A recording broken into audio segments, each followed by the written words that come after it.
नमस्कार दोस्तों, आज हम बात करने जा रहे हैं चंद्र विकास जी से, जो कि समाज के बातों पे, समाज में जो चल रहा है वर्तमान में, उस पे बड़े ही बेबाक तरीके से अपनी बात रखते हैं। हम आज 2-3 मुद्दे पे बात करेंगे कि एक ही कानून है इस देश में और उसी कानून में एक संत को तो जेल में डाल दिया जाता है, पर उसी तरह के कानून जब किसी भ्रष्ट पत्रकार पे लगता है, दीपक चौरसिया जैसे ब्लैकमेलर पे लगता है, पॉस्को एक्ट, तो उसको गिरफ्तार तो दूर, उसको कुछ सम्मान तक नहीं भेजा जाता है। हम आज बात करेंगे इस विषय पे चंद्र विकास जी से। नमस्कार चंद्र विकास जी। नमस्ते। आज वर्तमान में अभी आप देख रहे हैं कि लॉकडाउन चल रहा है। इस लॉकडाउन के सेशन में बहुत सारे नए नए मुद्दे उठ के आ रहे हैं, क्योंकि जो बात मामला दबा हुआ था, लोगों के पास समय नहीं होने के कारण, अपने रोजगार से, अपने व्यवसाय में व्यस्त होने के कारण लोग बोलते नहीं थे। पर ये लॉकडाउन में सबके पास समय है और सब हर एक मुद्दे को बड़े गहराई से देख रही है और उसके बाद में बोल रही है। ऐसे में दीपक चौरसिया एक पत्रकार है जो एक नाबालिग बच्ची की वीडियो को बड़े ही गंदे तरीके से तोड़ मरोड़ के समाज के सामने पेश किया। उसके ऊपर पॉस्को एक्ट लगा है, वही पॉस्को एक्ट जिस पॉस्को एक्ट में संत आसाराम जी बापू को बिना जांच के बस 10 दिन के अंदर रात्रि के 12 बजे आतंकवादी की तरफ गिरफ्तार कर लिया गया। पर वही केस जब दीपक चौरसिया जैसे बड़े पत्रकार के ऊपर लगता है तो गिरफ्तारी नहीं होती है और अभी तक समाज के सामने भी नहीं आता है कि उसके ऊपर ऐसा संगीन मामला का आरोप लगा हुआ है। क्या कहेंगे आप? इस बात का सीधा उत्तर देने के बजाय मैं एक वृहद दृश्य समाज के सामने में रखना चाहूँगा और 3 बिंदुओं पर समाज का इस समय ध्यान आकर्षित करना चाहूँगा। पहली बात कि जो हमारा एक संत और या साधु से जो एक अभिप्राय रहता है कि उनका सांसारिकता से, सामाजिकता से बहुत कुछ लेना देना नहीं रहता। आसाराम बापू जी के बारे में अभी तक जितना भी मैं समझ पाया हूँ कि वो एक सामाजिक संत थे जिनका करोड़ों लोगों पे प्रभाव पड़ा है। मैं उनके अनुयायियों में जिस बात से सबसे अधिक प्रभावित हुआ कि उनकी प्राकृतिक जीवन शैली कि हर दृष्टि से वो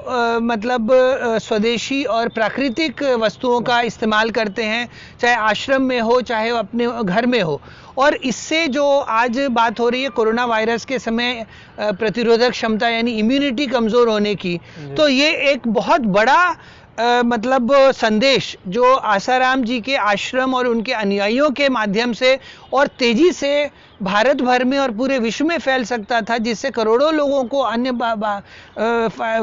फायदा हो सकता था, लाभ पहुंच सकता था। उससे इस पूरे प्रकरण की वजह से वो समाज वंचित रह गया है, भारतीय समाज भी और विश्व समाज भी। पहले बिंदु। दूसरी बिंदु ये है कि जो मैंने आश्रम में देखा, और देखिए आपने मेरी बारे में कहा कि मैं बेबाक बातें रखता हूं, तो मैं ये स्पष्ट कर दूं कि मैं स्वयं अनुयायी नहीं होते हुए भी मैं एक श्रद्धा रखता हूं बापूजी की आध्यात्मिकता के बारे में। अभी मुझे बहुत ज़्यादा गहराई में जानकारी नहीं है, लेकिन जो उनका सामाजिक प्रयोग है, जिस तरह से मैंने आश्रम में गौ पालन और बहुत सारा वृक्षारोपण का कार्यक्रम, जड़ी बूटियों के हर्बल गार्डन्स और उसके साथ साथ अनेक तरह के कुटीर उद्योग, चाहे वो तुलसी के वो माला बनाने का हो, चाहे वो ऊनी कपड़े बनाने का हो, चाहे वो सब्जी फल के उगाने का हो, चाहे वो पंचगव्य के अनेक उत्पादों की बात हो, इन सब मामले में चाहे वो आश्रम की जो व्यवस्था चलती है उसमें जो सामाजिकता दिखती है, कैसे लोग मिल के रोटी बनाते हैं, आटा गूंथते हैं, कैसे वो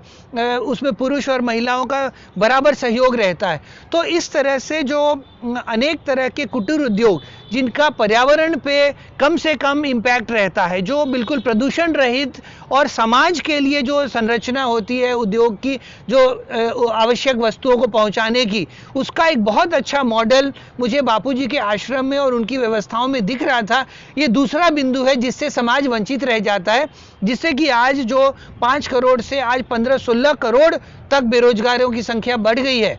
ये जो मसला है इसका न तो सरकार के पास आज समाधान नजर आ रहा है और न ही कॉरपोरेट के जगत के पास। ये जो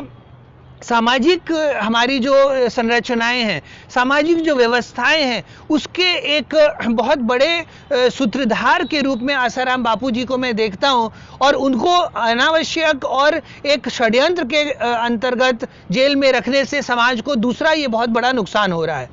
तीसरा, मैं एक और बहुत ही वृहद दृश्य रखना चाहता हूं कि आज विश्व एक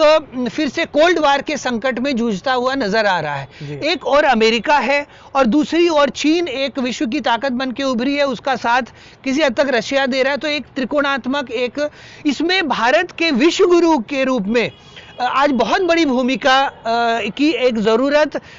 जितने भी जियोपॉलिटिकल एनालिस्ट हैं, जो विचारक हैं, उनको महसूस हो रहा है। और यदि हम इस बात को संज्ञान रखें, जो कहीं ना कहीं बिल्कुल इसको भुला दिया गया है, कि जिस तरह से स्वामी विवेकानंद जी ने 1893 में शिकागो के वर्ल्ड पार्लियामेंट ऑफ रिलीजन में बात रखी थी, उसके 100 साल के बाद जो 1993 में वो फिर से कार्यक्रम हुआ, उसमें भारत का प्रतिनिधित्व किसने किया था? आसाराम जी बापू ने किया। आसाराम बापू जी ने किया था। उस समय तक जो हमारे वर्तमान प्रधानमंत्री हैं नरेंद्र मोदी जी, वो भी चरण स्पर्श करते थे, सभी के वो सम्मानजनक थे। तो अचानक से कुछ आनन फानन में ऐसे आरोप प्रत्यारोप लगाकर उनको अनेक षड्यंत्रों के तहत फंसा देना, ये मुझे लगता है कि भारत के विश्व गुरु अभियान, जिसके बारे में वर्तमान सरकार, भाजपा जो दल है और राष्ट्रीय स्वयंसेवक संघ भी चर्चा करता रहता है, वो फिर तीसरा बड़ा जो समाज को, भारतीय संस्कृति को जो आघात पहुंच रहा है, ये तीन बिंदुओं को लेते हुए अगर हम देखें तो बहुत बड़ा नुकसान बापूजी को अनावश्यक षड्यंत्र के कारण, और चूंकि वो एक आत्म गौरव, आत्मसम्मान से के व्यक्ति हैं, वो ऐसे छोटे मोटे व्यक्ति नहीं है कि अगर वो किसी के सामने झुक जाते तो शायद ये केस को रफा दफा कर दिया जाता। पर मुझे लगता है कि उन्होंने बहुत बड़ा एक मिसाल समाज के सामने रखा है, और उनके अनुयायियों का मैं लाख लाख मतलब शुक्रिया करना चाहूँगा, और बिल्कुल शत शत नमन करता हूँ उनके धैर्य को, कि उन्होंने शांतिपूर्वक इस अभियान को जीवित रखा है, इस मशाल को बिल्कुल जलाए रखा है। जी चंद्र प्रकाश जी, आपने एक पक्ष तो रखा, पर मैं वही एक बात उसमें और भी रखा था कि ऐसा ही मामला जैसा आसाराम जी बापू पे लगा हुआ है, उससे भी खतरनाक, उनमें तो कोई प्रूफ नहीं है, कोई ऐसा ठोस प्रमाण है, ना मेडिकल रिपोर्ट है, ना ही कि लड़की के नाबालिग होने का कोई प्रूफ है। पर वो ऐसा ही मामला दीपक चौरसिया ने एक नाबालिग बच्ची की वीडियो अपने नेशनल चैनल पे तोड़ मरोड़ को चलाया है, बच्ची की नाबालिग होने की भी सबूत है, उसके वीडियो के फोरेंसिक जांच भी हो गया है, उससे भी सिद्ध हो गया है। सुप्रीम कोर्ट के आदेश के बाद गुड़गांव उनके ऊपर पॉस्को एक्ट लगाती है, पर उसकी गिरफ्तारी अभी 7 साल होने जा रहा है, अभी तक नहीं हुई। क्यों? बम ऐसा है कि मैं आपका आक्रोश और जो अनुयायियों का, जो आपने पत्रकार का नाम लिया, मैं उसका नाम जिक्र करना भी उचित नहीं समझता। वो आपका आक्रोश जायज है, क्योंकि हमें पता है कि जो मीडिया में ट्रायल हुआ उसमें यही पत्रकार ने बहुत बड़ी भूमिका निभाई थी और सरकार ने अनावश्यक चुप्पी साध ली थी। लेकिन मैं ये मानता हूं कि आज इतने वर्षों के बाद सारा कच्चा चिट्ठा समाज के सामने है, पूरी न्यायिक प्रक्रिया पूरी हो चुकी है और अभी तक कोई तथ्य सामने नहीं आए हैं, और ये बिल्कुल स्पष्ट हो चुका है कि ये पूरा षड्यंत्र का कुछ और कारण है। उसमें जो प्रोसेलिटाइजेशन का पक्ष था कि बापूजी सामाजिक कार्यों के माध्यम से जो हिंदू समाज को और सुदृढ़ कर रहे थे और उनको मतांतरण पंथ बदलने से रोक रहे थे, वो कार्य में किन लोगों के आंख में वो खटक गए और उसकी वजह से उन्होंने ये षड्यंत्र रचा। पर मुझे इस सरकार के ऊपर बहुत ही एक इन्होंने हास्यास्पद स्थिति खड़ी कर दी है कि इतने साल होने के बाद भी सरकार क्यों नहीं इस बात को बिल्कुल गहराई से लेते हुए और जो ससम्मान उनको बरी करती है। चंद्र प्रकाश जी ने बहुत ही बेबाक तरीके से अपनी बात रखा और इसके लिए उनका हृदय से हम लोग धन्यवाद करेंगे। चंद्र प्रकाश जी धन्यवाद।